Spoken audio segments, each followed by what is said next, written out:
नमस्ते महालक्ष्मी नमोऽस्तुते। नमस्ते गरुडारूढे कोलासुरभयङ्करी सर्वपापहरे देवी महालक्ष्मी नमोऽस्तुते। सर्वज्ञे सर्ववरदे सर्वदुष्टभयङ्करी सर्वदुःखहरे देवी महालक्ष्मी नमोऽस्तुते।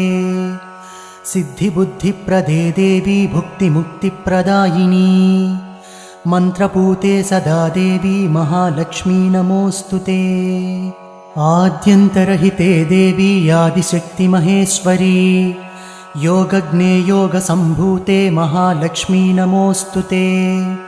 स्थूलसूक्ष्ममहारौद्रे महाशक्ति महोदरे महापापहरे देवी महालक्ष्मी नमोऽस्तुते।